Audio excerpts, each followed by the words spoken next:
ఒక్కసారి కొమ్మూరి గోల్డ్ కి కాల్ చేయండి. తాకట్లో ఉన్న మీ బంగారాన్ని విడిపించి మార్కెట్ ప్రైస్ కి వాళ్ళు కొనుక్కుని మిగతా డబ్బులు మీకు ఇచ్చేస్తారు. హలో అండి, అందరికీ నమస్కారం. వైజాగ్ కేంద్రంగా ఈరోజు గూగుల్ డేటా సెంటర్గా శంకుస్థాపన జరిగింది.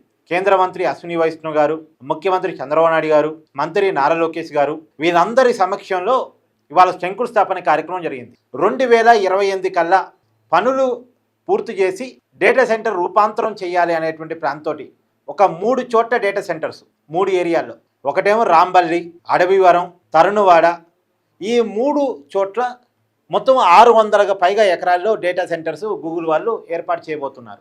1,50,000 కోట్ల ఫారెన్ డైరెక్ట్ ఇన్వెస్ట్మెంట్ వైజాగ్ కేంద్రంగా ల్యాండ్ కాబోతా ఉంది. నిజానికి గూగుల్ డేటా సెంటర్ అనేది కేవలం డేటా సెంటర్ మాత్రమే కాదు, ఏ హ్యాబ్ కూడా, ఏఐ ఆర్టిఫిషియల్ ఇంటెలిజెన్స్ వర్కౌట్స్ కూడా వైజాగ్ కేంద్రంగా రాబోతూ ఉన్నాయి.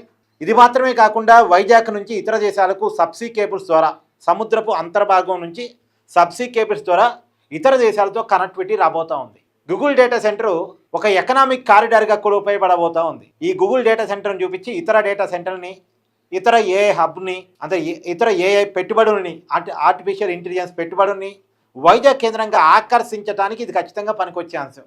ఈ ఇన్వెస్ట్మెంట్ కాక ఈ ఇన్వెస్ట్మెంట్ ఇతర ఇన్వెస్ట్మెంట్స్ని ఆకర్షించడానికి పనికొచ్చే ఒక కారిడార్. ఇది ఒక అయస్కాంతం లేక గూగుల్ వాళ్ళే పెట్టుబడి పెట్టారు, మీరు వచ్చి వైజాగ్లో పెట్టుబడి పెట్టండి అని అంతర్జాతీయ కంపెనీలని ఆంధ్రప్రదేశ్ ప్రభుత్వం పిలవటానికి ఇది ఒక మంచి అవకాశం, మంచి మార్గం. అదే గూగుల్ డేటా సెంటర్ మొదట వైసీపీ వ్యతిరేకించింది, తర్వాత వాళ్ళ జనంలో రియాక్షన్ మారేసరికి మళ్ళీ సపోర్ట్ చేసింది. పైగా ఇది అదానీ డేటా సెంటర్ జగన్మోహన్ రెడ్డి తీసుకొచ్చాడని ఏదో కవరింగ్ ఇచ్చుకునే ప్రయత్నం చేశారు. కానీ ఇది పక్కాగా Google data centre Adani data centre కాదు. ఒకవేళ అదానీ డేటా సెంటర్ అయినా మళ్ళీ ఆ క్రెడిట్ చంద్రబాబు నాయుడుదే. ఎందుకు అదానీ డేటా సెంటర్ ఒప్పందం కుదిరించి 2019 జనవరిలో చంద్రబాబు నాయుడు గారు ముఖ్యమంత్రిగా ఉన్నప్పుడే. కానీ దాన్ని ల్యాండింగ్ చేసుకోవడంలో జగన్మోహన్ రెడ్డి గారు ఫెయిల్ అయ్యారు. కానీ ఇవాళ చూడండి, గూగుల్ డేటా సెంటర్ తోటి ఒక ఒప్పందం కుదరటం, గూగుల్ అనుబంధ రైడన్ సంస్థ వాళ్ళతో ఒప్పందం కుదరటం, ఒప్పందం కుదరగానే శంకుస్థాపన దాకా విషయం వెళ్ళటం, టార్గెట్ కూడా 2028 లోపు డేటా సెంటర్ ఏర్పాటు చేసుకుని టార్గెట్ పెట్టుకుని పనులు స్టార్ట్ చేయటం. ఇది కదా ఈ వేగం పనిలో ఉండాలి. ఈ వేగం, ఈ ఫాలోఅప్ గతంలో జగన్మోహన్ రెడ్డి గారి పరిపాలనలో లేదు.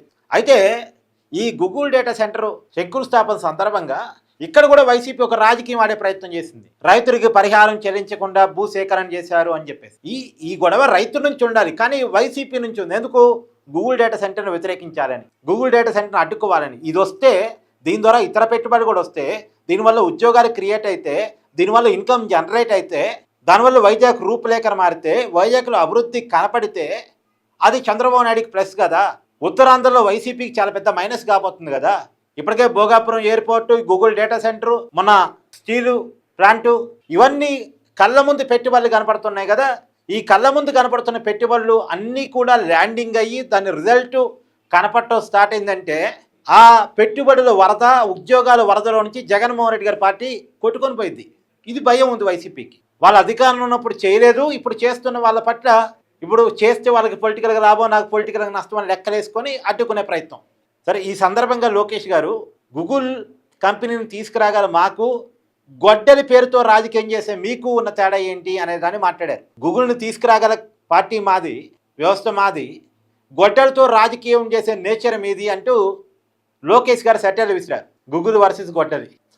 ఇప్పుడు టీడీపీలు దీన్ని బాగా వైరల్ చేస్తున్నారు. ఎందుకంటే మొన్న మధ్య కూడా పెద్ద దస్తగిరి అని కడప జిల్లాలో ఒక వైసీపీ కార్యకర్తని వైసీపీ నాయకులు హత్య చేసిన విషయం బయటకు వచ్చింది కదా. పెద్ద దస్తగిరిని వైసీపీ కడప డిప్యూటీ మేయర్ వైసీపీ నాయకుడు నిత్యానందరెడ్డి చంపేశాడు. చనిపోయిన పెద్ద దస్తగిరి ఇంట్లో సోదా నిర్వహిస్తే 100 కోట్ల విలువైనటువంటి ఆస్తి డాక్యుమెంట్స్ దొరికాయి, ల్యాండ్ డాక్యుమెంట్స్ దొరికాయి. ఆ ల్యాండ్ డాక్యుమెంట్స్లో పేర్లు చూస్తే జగన్మోహన్ రెడ్డి గారి మేనమామ, ఆయన బంధువు, వైసీపీ మాజీ ఎమ్మెల్యే పేర్లు వచ్చాయి దాంట్లోకి. ఇదంతా మనం ఈ వార్తలు విన్నాం కదా. దాన్నే ఇండైరెక్ట్గా వదిలిస్తూ లోకేష్ గారు సెటర్ వేశారు. సో ఏది ఏమైనా ఉత్తరాంధ్ర రూపురేఖలు మారిపోబోతున్నాయి. నిన్న కూడా ఒక వీడియోలో చెప్పాను నేను. ఇప్పుడు మీరు చూస్తున్న వైజాగ్ వేరు, ఒక 15 సంవత్సరాల తర్వాత మీరు చూడబోయే వైజాగ్ వేరు. వైజాగ్ అనేది ఒక నెక్స్ట్ లెవెల్కి వెళ్ళిపోబోతా ఉంది, ఒక అంతర్జాతీయ నగరంగా ప్రమోట్ కాబడతా ఉంది. దేశంలోనే ఇన్కమ్ జనరేషన్ సిటీస్లో వన్ ఆఫ్ ది బెస్ట్ సిటీగా వైజాగ్ మారిపోబోతా ఉంది. ఒకప్పుడు హైదరాబాద్ని చంద్రబాబు నాయుడు గారు 1996 నుంచి 2004 మధ్య ఆయన వేసిన ఐటీ పునాదుల ఫలితంగా ఇవాళ కొత్త హైదరాబాద్ను మనం ఎలాగైతే చూస్తున్నామో, జూబ్లీహిల్స్, మాదాపూర్, గచ్చిబౌలి, కొండాపూరు, ఏదైతే న్యూ హైదరాబాద్ మనం చూస్తున్నామో ఇది ఎలాగైతే ఐటీ ఎగుమతులకు ఒక తలమానికంగా నిలబడిందో, లక్షలాది మందికి ఉపాధి ఇచ్చే కేంద్రంగా ఎలా నిలబడిందో, రేపు వైజాగ్ కూడా అలా నిలబడే అవకాశం ఖచ్చితంగా కనపడతా ఉంది ఒక విజన్తో ముందుకెళ్తే. మళ్ళీ దాన్ని అడ్డుకునే వాళ్ళ మధ్యలో వస్తే చెప్పలేం. హైదరాబాద్కున్న అదృష్టం ఏంటంటే చంద్రబాబు నాయుడు గారు వేసిన పునాదులు ఎవరూ డిస్టర్బ్ చేయలే. తర్వాత వచ్చిన రాజశేఖర రెడ్డి డిస్టర్బ్ చేయలే, తర్వాత వచ్చిన కిరణ్ కుమార్ రెడ్డి, రోసయ్య వాళ్ళు డిస్టర్బ్ చేయలే.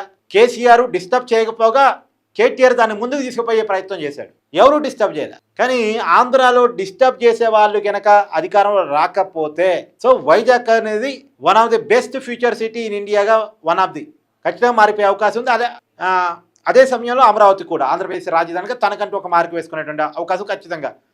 డీప్ టెక్నాలజీకి, క్వాంటమ్ కంప్యూటర్కి వేదికగా అమరావతి కూడా తనకంటూ ఒక మార్కు వేసుకునేటువంటి అవకాశం ఖచ్చితంగా ఉంది. విజన్తో ముందుకెళ్తున్నా. సరే, ఏదేమైనా ఇవాళ గూగుల్ డేటా సెంటర్ 1,50,000 కోట్ల రూపాయల 1,50,000 కోట్ల రూపాయల FDI, foreign direct investment Vizag కేంద్రంగా ల్యాండ్ కావటం. డేటా ప్లస్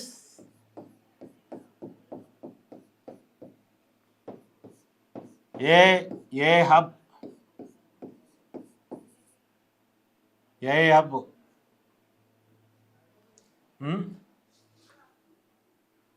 సో దీని ఆధారంగా మరిన్ని కంపెనీలు కూడా రావడానికి అవకాశం ఉంది. సో గూగుల్ డేటా సెంటర్ మీద మీ అభిప్రాయాన్ని కామెంట్ రూపంలో తెలియజేయండి. Thank you.